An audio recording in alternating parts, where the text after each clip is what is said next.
오늘도 찰리형 시청 감사드려요. 구독, 좋아요 부탁드려요. 안녕하세요, 찰리브라입니다. 오늘도 영상을 보시다 보면 여러분들이 투자하고 계신 코인과 연계해서 아마 보실 수 있는 세부 정보가 있을 거예요. 그래서 보시다 보면 하나라도 아마 가져가시는 게 분명히 있을 거예요. 저도 영상을 만들면서 저도 사실은 많이 배우거든요. 그래서 어쨌건 같이 배워가는 입장으로 이제 보시면 됩니다. 오늘도 이제 클릭해 주셔서 항상 감사를 드려요. 자, 일단 첫 번째는 뭐냐면 반액이 비트코인이 만약에 준비 통화가 된다면 130만 달러까지 상승할 수 있다. 이게 하나로 환산하면 지금 환율로 10억 9,600만 원 정도 되거든요. 준비 통과가 어떻게 되냐? 기축 통화가 어떻게 되냐? 라고 이제 반문하시는 분들도 아마 개 중에는 분명히 계실 건데 지속적으로 제 영상을 보신 분들 같은 경우는 지금 엔화가 어떤 상황에 처했는지 그리고 유로는 지금 어떤 상황에 처했는지 제가 이제 프랑스 대선을 가지고 이제 언급 드렸죠. 자, 그래서 오늘도 디테일한 얘기를 이제 후반부에 이제 언급을 드릴 거고 달러는 지금 어떤 상황에 처했는지 달러 환율이 지금 많이 좋아요. 1228원인가? 거기까지. 그래서 제가 이걸 언급드리면 달러 엄청나게 잘 나가는데 무슨 얘기를 지금 하고 있냐? 말도 안 된다. 라고 그냥 직관적으로 단순하게 아마 해석하시는 분들은 제 말에 아마 반감을 가지실 분들이 아마 되게 많을 거예요. 자, 눈앞에 있는 것만 보시는 분들.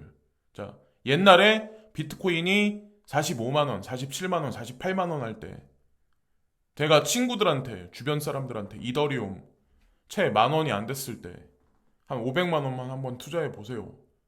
그때 10사람한테 얘기했는데 10사람 다 인지를 안 했어요. 말도 안 된다 이거. 사기다. 그렇게 생각하시는 분들이 대부분이었어요. 그래서 반액에서 이런 거를 언급한다고 해도 아마 지금도 마찬가지예요. 지금 사람들이 이제 코인 시장에 관심 있는 사람들은 비트코인하고 이더리움은 막 이렇게 추종을 엄청 하죠. 왜? 가격이 받쳐주니까.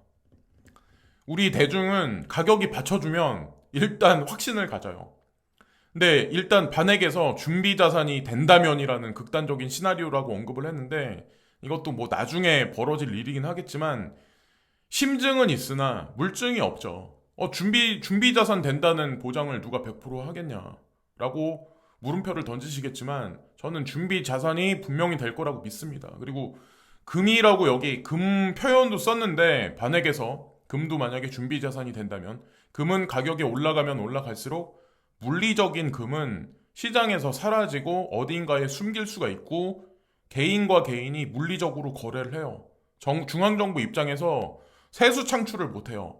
가상자산은 트래블룰이 적용이 100% 확실시되면 중간에 탈세와 탈법을 하지 못하죠. 왜 중앙정부에서 가상자산을 독려할 수밖에 없는지 거기에 사실 정답이 있는 거예요. 금 가격은 또 올라갈 듯 하지만 온스당 2,000달러 밑으로 다시 하락을 하는 현재 상황이에요. 뭐 물론 인플레이션이니까 올라가긴 하겠죠. 근데 하늘에 태양이 두 개가 떠 있을 수 없다라고 이제 저는 생각을 합니다. 그리고 22 집행위원회가 위원은 디지털 유로 CBDC 연구의 현재 상태에 대해 이야기한다. 그래서 기존에 있었던 디지털 유로에 관한 얘기를 언급을 이것저것 했더라고요. 제가 보니까 뭐 피상적인 얘기인데 근데 이 말이 제가 기억이 나요. CBDC가 현재 명목 화폐 그러니까 유로 시스템을 망치면 안 된다. 부정적인 해를 끼치면 안 된다라고 언급을 하더라고요. 근데 제가 22 한번 질문 한번 해보고 싶은데 명목 화폐 지금 유로화에 문제가 안 생기는데 CBDC를 왜 연구해? 미국도 마찬가지예요. 연준, FED 달러에 문제가 없는데 왜 디지털 달러를 연구하려고 해? 왜 보고서를 자꾸 발표를 해? 자, 제 얘기가 틀린가요? 엔화도 문제가 있고 엔화도 문제가 있고 저금리 기조에 0% 금리에 지속적으로 양적 완화하는데 국가의 GDP, GNP는 올라가지 않고 고령화 사회로 들어가고 있고 그러면 대안이 뭐가 있을까요? 더 이상. 일단 일본이 먼저 스타트를 끊었어요. 22 유로화 그리고 마지막에 최종 달러가 되긴 하겠지만 순차적으로 전 세계 기축 통화에들은 문제가 분명히 생길 수밖에 없습니다. 그래서 어떤 게 있었냐? 제가 500유로짜리가 여기 있길래 뭐 과거를 이제 회상하면서 이제 뒤집어 보니까 2019년에 500유로짜리를 유럽 중앙은행에서 500유로짜리 지폐 생산을 중단을 시켜요. 왜 중단을 시켰을까요? 그러니까 500유로짜리가 되게 엄청 큰 돈이거든요. 하나로 따졌을 때 이때 환율로 환산하면 64만 원 정도 아마 됐었을 거예요. 그러니까 10장만 있어도 640만 원. 그러니까 20장이면은 1200만 원이 넘는 거죠. 외환거래법에 의해서 해외로 반출할 때 10,000달러 이상 넘어가면 안 돼요. 법에 걸려요. 근데 예전에 이제 뭐 비행기 타고 왔다 갔다 많이 자주자주 하셨던 분들은 아마 아시겠지만 카드 사용을 안 해야 될 때도 있거든요. 사람이란. 그랬을 때 뭐 유로화를 몇십 장 넣고 비행기 타고 왔다 갔다 할 때 좀 유용하게 유로화가 많이 쓰였죠. 옛날에. 여행을 갈 때도 마찬가지고 뭐 어딘가 뭐 출장을 갈 때도 마찬가지고. 근데 어쨌건 지폐가 사라지면 지폐 사용을 뭐 지폐를 점진적으로 계속 줄여나가고 있는 전 세계 중앙 은행들인데 지폐가 사라지면 세수 창출에 도움이 될 수밖에 없어요. 그래서 우리나라를 비롯해서 우리나라도 전통시장 가면 카드 사용보다는 아직도 지폐 사용을 장려하는 데가 되게 많아요. 도매시장 같은 데 가도. 근데 해외에도 마찬가지로 자영업 하시는 분들 있죠. 자영업 하시는 분들이 현금 거래를 선호를 해요. 이들이 왜 그럴까요? 그럼 가상자산 시장이 보편화되면 자, 그러면 자영업 하시는 분들한테도 지금보다 더 안 좋은 거예요. 유리지갑이 돼버리니까. 그냥 근로자들 말고도 자영업 하시는 분들한테도. 이것도 그냥 지나가는 김에 이제 언급을 드리는 거고, 요 근래 들어서 3개월 해시레이트 차트가 언급이 됐는데, 이더리움 해시레이트가 엄청나게 급등을 했다. 역대 이래로 최고치를 갱신했다. 그래서 이더리움 6월 27일부터 난이도 폭탄이 적용이 되거든요. 그래서 채굴 수익이 90%가 감소돼요. 난이도가 폭탄이 올라가니까. 그러면 더 이상 이더리움을 채굴을 못하죠. 그러니까 지금 계속 막 이더리움 채굴자들이 열을 올리고 있는 거죠. 여기 붙어가지고 이더리움. 하나라도 더 캐야 되니까. 지금 현재 상황에.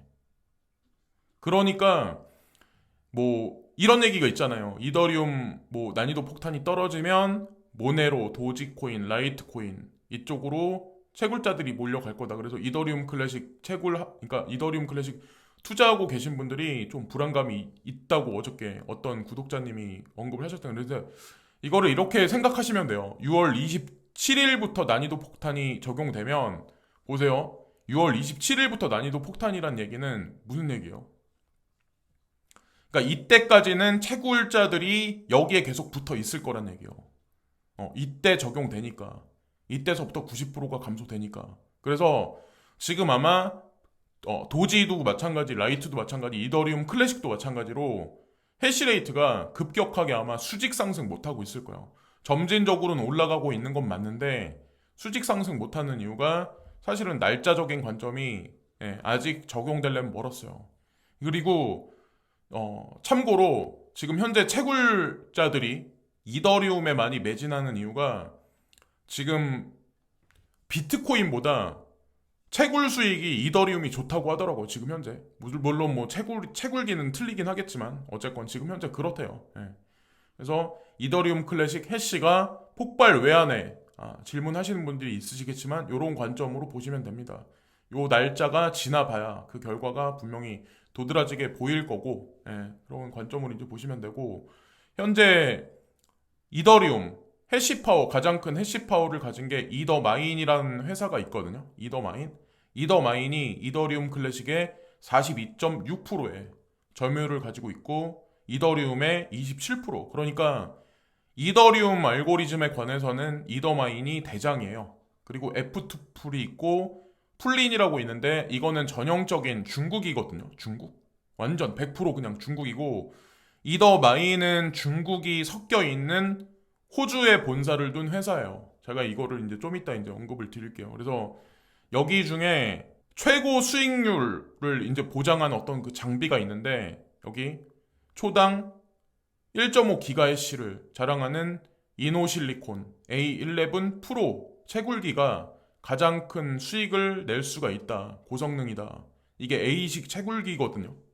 예, 그리고 비트메인이 3기가짜리 3기가 해시 채굴기를 낸다는 어떤 그 루머가 있었는데 아직까지 이게 시장에 풀리지는 않았다. 만약에 향후에 이 채굴기를 비트메인에서 뽑아낸다면 이 이노실리콘 A11 프로보다 2배거든요. 2배짜리. 예, 2배의 수익을 더 추구할 수가 있거든요. 만약에 비트메인에서 이걸 진짜 실제로 출시를 한다는 얘기는 향후 이더리움 클래식과 G캐시에 엄청난 반향이 있지 않을까. 그리고 G캐시는 지금 현재 포스로 갈 거라는 언급은 했지만 포스로 가려면은 시간이 조금 많이 걸려요. 조금 많이 걸려요. 그러니까 몇 년을 두고 이제 보는 거기 때문에 거기 갈 때까지는 아직 뭐 채굴의 여력이 있죠. 그런 관점으로 보시면 어떨까라는 생각을 합니다. 그리고 제가 이노실리콘에 관해서 예전에 언급을 드렸던 것 같은데 작년에 출시했죠. 이 신제품을 2021년 12월 1일 날 이노실리콘 이더리움 A식 채굴기 A11 프로를 출하했다. 포스 시기는 이때는 정해지지 않았었는데 포스 시기가 정해졌죠. 머지가. 그래서 6월 27일 날로 이제 정해진 거고 그래서 어쨌건 이노 실리콘에 관해서 언급을 드렸었어요. 자, 그리고 차트적인 관점은 자, 마이클 반데 포페가 뭐 코인텔레그래프나 코인데스크에도 자주 거론이 되고 있는 유명 차트이스트 중에 한 명인데 여기 녹색 선이 하나 있죠. 여기 녹색으로 굵은. 그래서 여기까지 떨어질지는 모르겠지만 어쨌건 본인은 요 정도 지금 뭐 4993달러 요 원저리를 지금 보고 있는데 밑꼬리가 말리면서 올라갈 걸 지금 그래서 여기는 이제 매직 구간이라고 본인은 보고 있는 거죠. 현재는 가격대가 42,400달러. 제가 방송하기 전에 마지막 가격 체크했던 데가 이때였었거든요. 그러니까 얼마 차이가 나진 않죠. 그래서 요 다시 올라간다라고 하더라도 여기서 왔다리 갔다리 어느 구간까지는 하지 않을까라는 생각을 합니다. 그리고 세금 시즌 제가 언급을 드렸는데 베리 실버트가 어저께 세금에 관해서 언급을 했어요. 세금 시즌. 그래서 세금 시즌이 끝나려면 일주일은 더 있어야 된다라고 언급을 했는데 4월 18일까지예요. 미국 세금 시즌이. 세금을 내려면 코인을 팔아야 되겠죠. 뭔가 자산을 팔아야 되겠죠. 그리고 세금 별거 아니다라고 이제 보시는 분들도 있으시겠지만 세금이 생각보다 좀 많아요. 생각보다. 세금이 생각보다 많이 비싸요. 그래서 돈을 많이 버시는 것도 되게 중요한데 세금을 어떻게 정리하냐, 세금을 어떻게 해야 되냐, 이걸 아마 나중에 많이들 고민들을 많이 하시게 될 거예요. 나중에 아마 이해를 하실 것 같고, 그리고 이분도 이제 차트적 관점에서 조금 더 하락할 수는 있다. 그러나 거센 상승세가 향후에 다가올 가능성이 있어라고 이분도 이제 언급을 하시네요. 거의 뭐 대부분의 차트이스 분들이 이제 공통되게 언급을 하시고, 자, 프랑스의 마크롱이 르펜이 여론조사에서 사상 최고치를 기록하자 마지막 순간에 유권자들에게 호소를 했다. 이거는 CNBC에서 로이터 연합통신에 나온 뉴스를 인용한 거거든요. 그래서 지지율 차이가 어저께 프랑스 마크롱 대통령이 26%였고 마린 르펜이 25%였죠. 그래서 1% 차이였고 여론조사에서는 르펜이 대통령과의 결선 투표에서 49%의 득표율을 기록하며 역대 최고 점수를 기록했다. 역대 가장 격차가 심한 것으로 나타났다. 그래서 르펜 지지율이 지속적으로 프랑스 내에서는 올라가고 있고 프랑스에서는 여기 보시면은 프랑스가 전 유럽에서 2위 자리에 있는 경제권에서 2위 자리에 있는 국가라는 것을 보시면 됩니다. 그래서 르펜이 만약에 대선에서 마지막 결선으로 이제 올라가면 이분이 이제 뭐 대통령이 되시면 아마 많은 변화가 있을 거예요. 유럽 내에. 근데 제가 이거를 자꾸 언급드리는 이유가 너는 그럼 선진국들이 망하길 바라냐. 저한테 이제 물어보실 분들이 분명히 있을 거예요. 너 미국이 망하기를 바라냐. 망하기를 바라서 그런 게 아니라 제가 왜 그런지 이제 이해를 시켜드릴게요. 자, 유럽이 만약에 붕괴돼요. 유럽이 만약에 해체가 돼요. 만약에 자 르펜이 당선이 돼서 그러면 유로화에 문제가 생길 거예요. 유로가 해체되면 유로화가 더 이상 존재할 이유가 없잖아요. 그죠? 그러면 어떻게 될까요? 그리고 달러도 마찬가지예요. 달러 가치가 올라가면 주식시장이든 가상자산이든 안 좋아요. 이건 언제나 달러 인덱스와 반비례했었어요. 달러 가치가 하락을 하면 가상자산 시장은 상승하고 주식시장도 상승해요. 이 법칙은 변함이 없었어요. 그래서 미국 경제가 안 좋아지기를 전 바라고 달러 시스템의 붕괴를 저는 바라고 있었던 거예요. 이렇게 했던 게 금은 투자를 한 지가 되게 오래됐었다고 언급드렸었는데 금은 투자 했었을 때부터 지금까지 지속적으로 뭐 저는 그렇게 생각을 해왔었어요. 변함없이. 달러의 궁극적으로 마지막에 문제가 생길 수밖에 없을 거다. 근데 현재 뭐 그런 게 보여지고 있잖아요. 지금 현재. 그래서 이게 뭐 이것도 그냥 언급을 드리는 거고 달러에 만약에 문제가 생기면 과연 미국은 어떻게 될까? 근데 이들은 이미 알고 있어요. 이걸로 본인들의 어떤 그 에너지를 이동시킨 거예요. 리플로 XRP로 이동을 시킨 거예요. 지금 현재는 CIPS를 대동해서 뭐 중국은 페이먼트 시스템에 관해서 움직이려고 하고 그리고 러시아는 이번에 우크라이나 분쟁이 터지면서 SPFS를 유럽과 이제 연계시켜가지고 유로화를 중간에 두고 그리고 SPFS는 CIPS하고 연구를 하고 그리고 이번에 인도가 미국 얘기를 잘 안 듣죠. 지금 러시아로부터 에너지를 수입하지 말아라고 얘기하는데 우리 뜻대로 하겠다 인도 정부에선 계속 그러죠. 그러면 SFMS가 대두될 확률이 높은데 이게 다 예를 들어서 이 상호가 다 SPFS, SFMS, CIPS가 다 직간접적으로 연결이 돼 있는데 이게 그러면 리플하고는 관련이 없을까요? 다 이게 우회적으로 다 연결이 돼 있단 말이에요. 그리고 달러의 힘도 어느 정도는 저는 이 XRP에 녹아들어가 있다라고 저는 생각하거든요. 이 사진 한 장이 가지는 의미가 엄청나게 저는 크다라고 생각을 해요. 이게 어거지로 누군가의 힘에 의해서 그냥 장난으로 만들어진 건 분명히 아니거든요. 여기 연계해서 구글링을 다 해보시면 아마 다 아실 수 있는 내용들이 다 아마 있을 거예요. 그런 관점으로 보시면 되지 않을까라고 이제 생각을 합니다. 이더리움 클래식에 관해서 이제 한 가지만 더 이제 말씀드리면 바이낸스 풀에서 이더리움 클래식 마이닝 풀을 런칭을 시켰어요. 이미 런칭을 시켜서 지금 동작을 하고 있는데 4월 28일까지 채굴자들을 모집을 해요.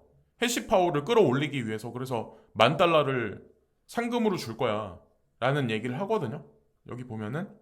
근데 4월 28일이란 얘기 있죠. 아직 여기까지 가지도 않았죠. 그리고 중요한 건 6월 27일 날 난이도 폭탄이 떨어지니까 그 전까지는 아마 해시율이 비리비리 할 수도 있어요. 그래서 실제로 바이낸스 풀에 들어가 보시면 비트코인 캐시, 이더리움, 그리고 라이트코인, 여기 이더리움 클래식 들어가 있어요.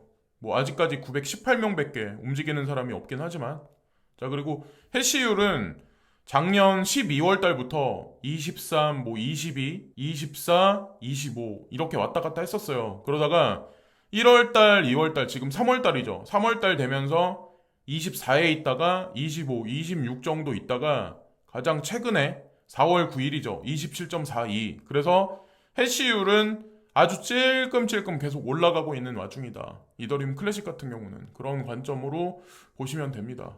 자, 그래서 오늘도 시청해주신 많은 분들께 감사 인사를 드리고요.